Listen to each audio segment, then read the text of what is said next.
Hi friends, welcome back to మాటే మంత్రం. ఈరోజు మనం చెప్పుకోబోయే కథ భార్య సంపాదన. రచన ఇందూ చంద్రన్ గారు. కథలోకి వెళ్ళబోయే ముందుగా ప్లీజ్ నా వీడియోకి ఒక లైక్ ఇవ్వండి. అలాగే ఛానల్ సబ్స్క్రైబ్ చేసుకొని చదవటం మర్చిపోవద్దండి. ఇక కథలోకి వెళ్దామా? భార్య సంపాదన. లిఫ్ట్లో ఎక్కిన వెంటనే వాచ్ వైపు చూశాడు. ఉదయం 4 అవుతుంది. ఫ్లోర్ నెంబర్ నొక్కి వెనక్కి ఆనుకుంటూ ఈ నెలతో ప్రాజెక్ట్ కాంట్రాక్ట్ అయిపోతుంది, మళ్ళీ కొత్త జాబ్ చేరే వరకు లోన్స్ని ఎలా మేనేజ్ చేయాలి అంటూ కళ్ళు మూసుకున్నాడు అభి. ఫ్లోర్ రాగానే గబగబా బయటికి వచ్చాడు. ప్లీజ్ క్లోజ్ ద డోర్ అన్న వాయిస్ వినగానే మళ్ళీ వెనక్కి వెళ్ళి డోర్ క్లోజ్ చేసి గబగబా వెళ్ళి బ్యాగ్లో ఉన్న తాళం తీసి లోపలికి వెళ్ళాడు. హాల్లో సోఫాలో పడి ఉన్న హ్యాండ్ బ్యాగ్ని చూసి లైట్ ఆన్ చేస్తూ బెడ్రూమ్ వైపు చూశాడు. అలసిపోయి పడుకొని ఉన్న మానసని చూసి బ్యాగ్ కింద పెట్టి మానస తల కింద దిండుని పెడుతూ దుప్పటి కప్పి వెళ్ళాడు. కిచెన్లో అస్తవ్యస్తంగా పడి ఉన్న గిన్నెలు, గ్యాస్ చుట్టూ చెదిరిన అన్నం కూరలు చూసి గట్టిగా ఊపిరి పీలుస్తూ గిన్నెలో నీళ్లు పోసి స్టవ్ ఆన్ చేసి మొహం కడుక్కొని వచ్చాడు. లోపల నుండి అభి అని మెత్తగా పిలుస్తున్న గొంతు విని వేడినీళ్ళ గ్లాస్లో తీసుకొని పడుకో, ఎందుకు లేచావు అన్నాడు కూర్చుంటూ. తిన్నావా అంది మత్తుగా. తిన్నా, ఎందుకో తిన్నది గొంతులోనే ఉన్నట్లుంది అన్నాడు. అవునా, సరే కషాయం పెట్టనా అంది మానస. వద్దు, నువ్వు పడుకో అంటూ పడుకున్నాడు. ఎన్ని రోజులైంది అభి నువ్వు నేను ఒకే టైంకి ఇంట్లో ఉండి అంది అభికి దగ్గరగా జరుగుతూ. అభి మానస వైపు చూసి కొంటిగా నవ్వుతూ రేపు ఆఫీస్కి వెళ్ళాలని లేదా అన్నాడు ద్వంద్వార్థాలు వచ్చేలా. వెళ్ళాలి, తప్పదుగా అంది అభి గుండెలపై పడుకుంటూ. అభి మానస వైపు తిరుగుతూ తన జుట్టును సరిచేస్తూ మానస పనావిడని పెట్టుకుందామా అన్నాడు. ఏమైంది అంది మెత్తగా. ఇల్లంతా చిందరవందరగా ఉంది. ఇష్టపడి కష్టపడి కొనుక్కున్న ఇల్లు ఇలా చూస్తుంటే బాధగా ఉంది అన్నాడు. నాకు టైం కుదరట్లేదు అభి అంది మెల్లగా నిద్రలోకి జారుకుంటూ. నిద్రపోతున్న మానసని చూసి నవ్వుకుంటూ నీకు ఏదైనా నిద్ర తర్వాతే అని దుప్పటి కప్పి పక్కకి తిరిగి పడుకున్నాడు. అభి నిద్రలేచి టైం చూశాడు. 9 అవుతుంది. చిందరవందరగా పడి ఉన్న దుప్పటిని బెడ్ని సర్ది బయటికి వచ్చాడు. కిచెన్లోకి తొంగి చూశాడు. శుభ్రంగా ఉన్న కిచెన్ను చూసి మానస తిని వెళ్ళిందో లేదో అనుకుంటూ ఫోన్ చేశాడు. చెప్పు అభి అంది మానస. తిన్నావా అన్నాడు. లేదు, అవన్నీ క్లీన్ చేసి వచ్చేలోపు లేట్ అయింది అంది నసుకుతూ. స్విగ్గీలో పెట్టనా అన్నాడు. లేదు, నేనే వెళ్ళి తింటా. నువ్వు మధ్యాహ్నానికి చేరుకుంటావా అంది. నేను లీవ్ పెడుతున్నా, నువ్వు తొందరగా వచ్చేయి అన్నాడు. సరే అంది ఫోన్ కట్ చేస్తూ. అభి బ్రష్ చేసుకొని పాలు వేడి చేసి ఫ్లేక్స్ కలుపుకొని తిని ఇంట్లో అల్లుకుపోయిన బూజు దులిపి కిటికీ మొదలుపెట్టి బయట బాల్కనీ గ్రిల్స్ వరకు తడిబట్టతో తుడుస్తూ వచ్చాడు. ఇల్లంతా మాప్ పెట్టి కూర్చున్నాడు. మధ్యాహ్నానికి వంట చేయడానికి ఫ్రిడ్జ్లో చేయి పెట్టాడు. చిందరవందరగా చెదిరిన కూరలు, కుళ్ళిన టమోటాలు, కొత్తిమీర, కరివేపాకులు అన్నీ బయటకు తీసి క్లీన్ చేసి సర్దసాగాడు. టైం చూస్తే 3 గంటలు అయ్యింది. ఇవాళ వంట చేసినట్టే తిన్నట్టే అనుకుంటూ స్విగ్గీలో ఆర్డర్ పెట్టి మిగిలినవి క్లీన్ చేసి బట్టలు వాషింగ్ మిషన్లో వేశాడు. ఆర్డర్ రాగానే తిని బట్టలు ఆరవేసి సోఫాలో పడుకున్నాడు. నిద్ర ముంచుకొచ్చింది. అలా నిద్రలోకి జారుకున్నాడు. కాలింగ్ బెల్ మోగేసరికి మానసేమో అని తలుపు తెరిచాడు. వాచ్మెన్ను చూసి నిట్టూరుస్తూ చెప్పండి అన్నాడు. గిన్నెలు కడగటానికి, తడిబట్ట పెట్టడానికి పనావిడని అడిగారు కదండి. మా ఆవిడ ఉంది, పంపనా అన్నాడు. సరే, వచ్చే వారం నుండి పంపండి. మానస వచ్చాక ఒకసారి ఆవిడని కలిసి మాట్లాడమనండి అన్నాడు అభి. లోపలికి వెళ్ళి టైం చూశాడు. 6:15 గంటలు కావస్తోంది. కిచెన్లోకి వెళ్ళి పప్పు ప్రెషర్ కుక్కర్లో పెట్టి ఫ్రిడ్జ్లోని సొరకాయ తీసుకొని పైన చెక్కు తీసి ముక్కలుగా కట్ చేయసాగాడు. పప్పు ఉడకగానే పోపులు వేసి తిరగమాత వేసి గిన్నెలోకి మార్చి డైనింగ్ టేబుల్ మీద పెట్టాడు. ఫ్రిడ్జ్లో పెరుగు మజ్జిగలా చిలికి సొరకాయ ముక్కలు వేసి మజ్జిగ పులుసు చేశాడు. రైస్ కుక్కర్లో రైస్ పెట్టి ఊరి నుండి తెచ్చిన 4 మజ్జిగ మిరపకాయలు, కాసిన వడియాలు వేయించి డబ్బాలో వేసి డైనింగ్ టేబుల్ దగ్గర పెట్టి కిచెన్ని శుభ్రం చేసి స్నానానికి వెళ్ళాడు. స్నానం అయ్యాక టీవీ ఆన్ చేసి చూస్తూ ఉన్నాడు. మధ్య మధ్యలో టైం చూస్తూ ఉన్నాడు. 7 అయింది. మానసకి ఫోన్ చేశాడు. స్టార్ట్ అయ్యాను అంది ఫోన్ పెట్టేస్తూ. మళ్ళీ కాసేపటికి టైం చూశాడు. 8 అవుతుంది. ఫోన్ చేశాడు. క్యాబ్లో ఉన్న అభి ఇంకో పావుగంట అంది మెల్లగా. కాసేపు ఫోన్లో చూస్తూ ఉన్నాడు. మళ్ళీ టైం చూస్తే 8:30 అయింది. ఈసారి ఫోన్ చేయాలి అనిపించలేదు. వర్షం వచ్చేలా ఉంది అనుకుని బయటకు వెళ్ళి బట్టలు తీసి పక్క రూమ్లో వేసి వచ్చాడు. టైం చూశాడు. 9:15. చిరాగ్గా ఫోన్కి పక్కకి వేస్తూ సోఫాలో పడుకుని కళ్ళు మూసుకున్నాడు. కొద్దిసేపటికి వర్షంలో తడుచుకుంటూ వచ్చిన మానస తలుపు తెరిచే ఉండటంతో లోపలికి వచ్చి, అబ్బో ఇల్లు తళతళలాడిపోతుంది అంది నవ్వుతూ. అభి విన్నట్లు ఉండిపోయాడు. డైనింగ్ టేబుల్ మీద ఉన్న గిన్నెలో ఒక్కోదాన్ని తెరిచి చూస్తూ, వావ్ శ్రీవారు ఈరోజు చంపేశారుగా అంది బ్యాగ్ని కింద పెట్టి మొహం కడుక్కుంటూ. అభి ఏం మాట్లాడకపోయేసరికి, అభి అంది మెల్లగా తడిచిన బట్టల్ని పిండుతూ, జుట్టు తుడుస్తూ. అభి నిన్నే అంది మళ్ళీ. మౌనంగా ఉన్న అభి వైపు చూసి, అడిగావా అంది గోముగా.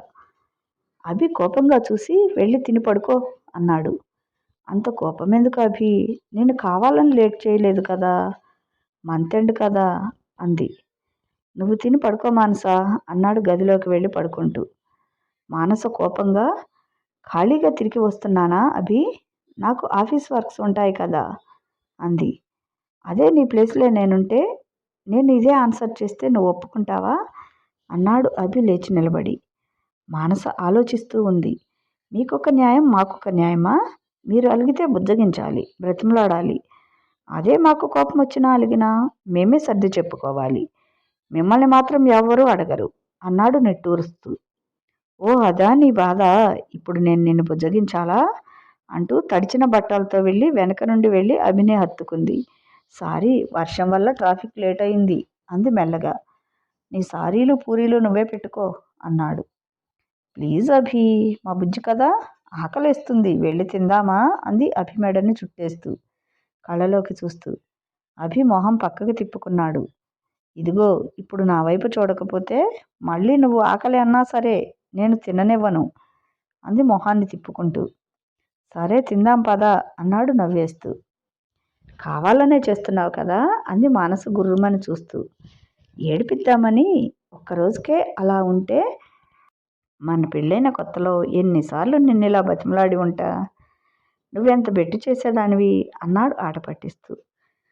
సరే నేను డ్రెస్ మార్చుకొని వస్తా అంది లోపలికి వెళ్ళి మార్చుకొని వచ్చింది. అప్పుడు బాగుండేది కదా అంది కూర్చుంటూ. అవును, ఎంత బాగుండేది, ఎంత హ్యాపీగా ఉన్నాము. ఇవన్నీ లేవు, కింద కూర్చొని తినేవాళ్ళం. ఒక ఇండక్షన్ స్టవ్ మీద 4 గిన్నెల్లో వండుకొని తినేవాళ్ళం. అయినా ప్రశాంతంగా ఉండేది అన్నాడు తింటూ. అవును, ఆ రోజులు మళ్ళీ రావా అనిపిస్తుంది. పడుకోవడానికి పరుపు కూడా లేదు, కింద పడుకునేవాళ్ళం కదా. చిన్న ఇంట్లో ఉన్నవాడితో సర్దుకుపోయేవాళ్ళం అంది మానస. అవసరాలు పెరిగితే అంతే అన్నాడు అభి. ఇప్పుడు అస్సలు టైం ఉండట్లేదు. మనిద్దరం ఇలా ఇంట్లో చేసుకుని కలిసి తిని ఎన్ని రోజులు అవుతుంది? సండే అయితే ఇల్లు సర్దుకోవడానికి సరిపోతుంది అంది నిట్టూరుస్తూ. వాచ్మెన్ వైఫ్ వస్తుంది మండే నుండి అన్నాడు. ఎందుకులే అభి అంది మానస. నీకు ఇబ్బంది అవుతుంది కదా, ఈ నైట్ షిఫ్ట్ వల్ల నేను నీకు హెల్ప్ చేయలేకపోతున్నా. కాస్త మనకి బర్డెన్ తగ్గుతుంది అన్నాడు. ఈ కారులోనే అయిపోతే వేరే జాబ్ చూసుకుంటా అంది. వర్క్ కష్టంగా ఉందా అన్నాడు మానస వైపు చూసి. మన ఇద్దరి శాలరీ దాదాపు ఈఎంఐలకే సరిపోతుంది. ఇవన్నీ తీరే వరకు తప్పదు అంది మానస. అవును, ఫ్లాట్ కొన్నప్పటి నుండి మనకి ఇంకా బర్డెన్ ఎక్కువ అవుతూ ఉంది. మనకంటూ కొన్ని ఇప్పుడే సంపాదించుకోవాలి. మళ్ళీ పిల్లలు వాళ్ళ చదువులు అంటే అప్పుడు ఇంకా కష్టం అంది మానస. నాతో పాటు నిన్ను కూడా కష్టపెడుతున్నా అన్నాడు అభి. అలా అంటావేంటి అభి? మనకి అనుకున్నప్పుడు ఇద్దరూ కష్టపడాలి కదా. ఒకప్పుడు అద్దె ఇంట్లో ఉన్నాము, ఇప్పుడు ఫ్లాట్ కొనుక్కున్నాము. మనకంటూ కొన్ని ఆశలు ఉంటాయి కదా అంది మానస. నిజమే, కానీ ఇలా నీకు నాకు మధ్య ఈ దూరం ఏదో వెలితిగా ఉంది. నేనొచ్చేలోపు నువ్వు నిద్రపోతుంటావు. నువ్వు వెళ్ళే టైంకు నేను నిద్రపోతుంటా. కలిసి మనం మాట్లాడుకొని, కలిసి భోజనం చేసి ఎన్ని రోజులవుతుంది అన్నాడు. అంతా కొన్ని రోజులే అంది మానస చేయి కడుక్కుంటూ. ఎలా ఉంది ఫుడ్ అన్నాడు. బాగుంది, నోటికి రుచిగా. చాలా రోజుల తర్వాత క్యాంటీన్లో స్విగ్గీలో తిని ఇసిగిపోయా అంది మానస నవ్వుతూ. అభి తిని ఇద్దరి ప్లేట్ తీసుకుని వెళ్ళాడు. నేను క్లీన్ చేస్తా అంది మానస. అప్పుడప్పుడు హెల్ప్ చేయనీయమ్మా అన్నాడు అభి కడుగుతూ. ఇద్దరూ తిని హాల్లో కూర్చున్నారు. మానస అభి వైపు చూసి రోజూ ఇలా ఉంటే ఎంత బాగుంటుంది అంది. అప్పుడు బ్యాంక్ మేనేజర్ మన ఇంట్లో ఉంటాడు, నువ్వు నేను ఊర్లో ఉంటాము అన్నాడు. ఒక్కసారి అనిపిస్తుంది అన్నీ వదిలేసి, ఈ ఇల్లు కార్లు అప్పులు సొప్పులు వదిలేసి హిమాలయాలకు వెళ్ళిపోవాలని. తినడానికి తిండి, కట్టుకోవటానికి బట్టలు, ఇలా పడుకుంటే అలా పట్టేసే నిద్ర అంది మానస. నీకు అలవాటేగా ఇలా పడుకుంటే అలా నిద్రపోవడం అన్నాడు వెక్కిరిస్తూ. అలసిపోతున్నా, నాకే తెలియకుండా నిద్ర వస్తుంది అంది బొంగమూతితో. నాకు ఆ నిద్ర కూడా రావట్లేదు. ఈ ప్రాజెక్ట్ అయిపోతే ఏం చేయాలి? ఈ లోన్స్ తలుచుకుంటే నిద్రలో కూడా భయమేస్తుంది. అనవసరంగా తొందరపడ్డానేమో అనిపిస్తుంది అన్నాడు దిగులుగా. జరిగేది జరుగుతుంది, ఎందుకు ఇప్పటి నుండే కంగారు పడడం అంది మానస. ఏమో, నెలాఖరు అంటే చీటీలు, ఇంటి ఖర్చులు, అమ్మ వాళ్ళకి ఇవ్వాల్సినవి గుర్తొస్తాయి అన్నాడు. సర్దుకుపోదాం పదండి అంది మానస నవ్విస్తూ. ఎంత మిగిల్చినా, ఎన్ని ఆఫర్స్ చూసి కొన్నా ఖర్చులు పెరుగుతూనే ఉన్నాయి అన్నాడు. నచ్చినవన్నీ మరీ ఖర్చు పెంచేవే అంది ఉడికిస్తూ. నచ్చినట్టు బతకాలి అనుకుంటే మరి భరించాలి అన్నాడు నిట్టూర్పుతో. ఏదో కాస్త రెస్ట్ దొరికింది, హ్యాపీగా ఉండొచ్చు కదా అభి అంది పక్కన జరిగి కూర్చుంటూ. అర్థమయ్యింది అన్నాడు నడుం మీద గిల్లుతూ. మాకు ఫీలింగ్స్ ఉండవా అంది తిరిగి గిచ్చుతూ. మరి బయటపడరుగా, బెట్టు చేస్తారు అన్నాడు ఉడికిస్తూ. నేనలా కాదబ్బా, ఏదున్నా ఓపెన్గా చెప్పేస్తా. నా మీద నీకెంత హక్కు ఉందో నీ మీద నాకు అంతే హక్కు ఉంటుంది. ఈక్వల్ ఈక్వల్ అంది నవ్వుతూ. నిన్న నైట్ నన్ను రెచ్చగొట్టి నిద్రపోయావు అన్నాడు కొంటిగా కన్నెగరేస్తూ. ఎన్నిసార్లు మేల్కోవడానికి ట్రై చేశా, నిద్ర వస్తుంది అభి, నీకు తెలుసుగా నా గురించి అంది బొంగమూతితో. అందుకే నేను పడుకుండిపోయా అన్నాడు. నాకైతే మార్నింగ్స్ నిన్ను అలా క్యూట్గా చూస్తే ముద్దు పెట్టుకోవాలి అనిపిస్తుంది, కానీ నిన్ను డిస్టర్బ్ చేయలేక వెళ్ళిపోతా అంది బాధగా. ఇప్పుడు ఉన్నాగా పక్కనే అన్నాడు ముందుకు జరుగుతూ. అప్పుడు అనిపిస్తుంది, ఇప్పుడు కాదు అంది దూరంగా తోస్తూ. నాకు అలానే అనిపిస్తుంది, మన టైమింగ్స్ మనకు సెట్ అవ్వట్లేదు. ఏదో నువ్వు కాస్త అందరిలా లేదు కాబట్టి నా బతుకు కాస్త బాగుంది, లేకుంటే బతుకు చెక్క బండిలో ఉండేవాళ్ళం అన్నాడు నవ్వుతూ. చాలే పులిహోర కలిపింది, నువ్వు పెళ్ళికి ముందు అసలు ఎలా ఫ్లర్ట్ చేసేవాడివిని అంది నవ్వుతూ. అప్పుడు నిన్ను ఇంప్రెస్ చేయాలి కదా అన్నాడు నవ్వుతూ. మరి ఇప్పుడు అంది. ఇప్పుడెందుకు ఇంప్రెస్ చేయాలి, నువ్వు నా పెళ్ళాం కదా అన్నాడు. అంటే పెళ్ళాం అయితే ఇంప్రెస్ చేయవా అంది. మరి నువ్వు ముందులా ఉన్నావా? పెళ్ళైన రోజుల్లో రోజు నా కోసమే తయారయ్యేదానివి. ఇప్పుడు చూడు, ఇంకో నలుగురు సరిపోతారు ఇందులో, ఇలా వేసుకొని చిన్న సైజు పాండాలా నిద్రపోతావు అన్నాడు. అప్పుడు నువ్వు కొత్త మొగుడు అంది నవ్వుతూ. మరి నువ్వు కూడా అప్పుడు కొత్త పెళ్ళానివి అన్నాడు ఉడికిస్తూ. సరేలే అంది సోఫాలో పడుకొని అభి ఒడిలో కాళ్ళు పెట్టుకుంటూ. అభి పాదాలను ఒత్తుతూ ఉన్నాడు. ఇప్పుడు అత్తమ్మ చూడాలి, ఇల్లు పీకి పందిరేస్తుంది అంది వెక్కిరిస్తూ. వాళ్ళు ఆ కాలం వాళ్ళు, వాళ్ళ ఆలోచనలు అలా ఉంటాయి. అయినా శ్రీకృష్ణుడే సత్యభామ కాళ్ళు పట్టుకున్నాడట, నేనెంత చెప్పు అన్నాడు. నువ్వు సరిగ్గా చదివావా? ఏ స్కూల్ అయ్యా మీది? ఆయన పట్టుకోలేదు, అలిగిన సత్యభామ పాదాల దగ్గర కూర్చుంటే అనుకోకుండా తగిలింది అంతే అంది గుచ్చి మరీ చెప్తూ. ఇవన్నీ బాగానే గుర్తుపెట్టుకుంటావు అన్నాడు పాదాలు ఒత్తుతూ. చాలు అంది లేచి కూర్చుంటూ. టైం చూసి 11 అవుతుంది, పడుకుందామా అంది మానస. పడుకుందామా లేక లెట్స్ స్టార్ట్ ద గేమ్ అన్నాడు మానసని ఎత్తుకుంటూ. అభి మెడని చేతులతో చుట్టేసి పట్టుకుంది మానస. మానసని బెడ్ మీద పడుకోబెట్టి నడుం మీద తల అంచి పడుకున్నాడు అభి. ఏమైంది అంది మానస సాగదీస్తూ. రోజూ నువ్వు మెలకువతో ఉంటే బావుణ్ణు అనుకుంటూ వస్తా, కానీ నువ్వు మంచి నిద్రలో ఉంటావు. ఈరోజు అన్నీ సరిగ్గా కుదిరినా ఆ ఫీల్ లేదు అన్నాడు అభి బాధగా. అభి దగ్గరగా జరిగి పడుకుంటూ, నిజంగా నాకు అలానే అనిపిస్తుంది అభి. ఏ ఫీల్ రావట్లేదు. ముందంతా అన్నీ ఒక ఫ్లోలో జరిగిపోయేవి. ఇప్పుడు మన మధ్య ప్రేమ ఉంది. ఇలాంటి వాటికి కూడా ప్లాన్ చేసుకొని అంటే ఏదో డిఫరెంట్గా ఉంది అంది మానస. అవును అన్నాడు మానసని చూస్తూ. అందరూ బయటకు చెప్పుకోవడానికి సిగ్గుపడతారు.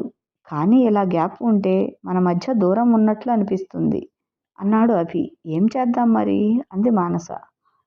మనశ్శాంతి లేని ఈ బతుకెందుకు మానస? ఒకప్పుడు నేల మీద పడుకున్నా సరే హ్యాపీగా మన మధ్య రోజు కొత్తగా ప్రేమ పుట్టేది. రోజు కొత్తగా అనిపించేది. ఇప్పుడు ఈ బెడ్, ఈ గది, అట్రాక్షన్ కోసమని ఈ వాల్ పెయింటింగ్, నా ప్రాణానికి ఫ్రస్ట్రేషన్ వస్తుంది అన్నాడు అసహనంగా. మనకి నచ్చే కదా వేయించుకున్నాము అంటూ మాట మార్చసాగింది. ఇన్ని చేసుకున్నాము, ఫ్యామిలీకి కావలసినవన్నీ ఉన్నాయి, మరి మనశ్శాంతి లేదే అన్నాడు బాధగా. మనం చూసే కోణంలో ఉంటుంది అభి. ఎప్పటికైనా ఇవన్నీ మనకి సమకూర్చుకోవాల్సిందే కదా. కొన్ని రోజులైతే మనం హ్యాపీ అంది నవ్వుతూ. అభి మానసం చూస్తూ, ఇలానే అంటావు కదా, ఇలానే ఉంటావు కదా. ఒకవేళ నా ప్రాజెక్ట్ అయిపోయి ఫైనాన్షియల్గా ఇబ్బంది అయితే నువ్వు సపోర్ట్గా ఉంటావు కదా అన్నాడు బాధగా. ఏంటి అభి ఇలా మాట్లాడుతున్నావు? నీకు ఇప్పటికే చాలాసార్లు చెప్పా. నువ్వు ఎందుకు పెళ్ళాం సంపాదన అంటే మొహమాటంగా చూస్తావు, ఇలా అడుగుతావు? నేను సంపాదించే డబ్బుల మీద రాసిపెట్టుందా ఇది నాది అని అంది కోపంగా. అలా కాదు మానస, ఇద్దరం సంపాదించేటప్పుడు వేరు, నీ సంపాదనతో ఉన్నప్పుడు నాలో ఒక ఇంత అసహనం ఉంటుంది కదా అన్నాడు అభి. మన పెళ్ళైన కొత్తల్లో నేను ఇంట్లో ఉన్నప్పుడు నీ సంపాదనతో ఉండలేదా? అప్పుడు ఇలా మాట్లాడానా? ఎందుకు నువ్వు ఇలా ఆలోచిస్తున్నావు అంది కోపంగా.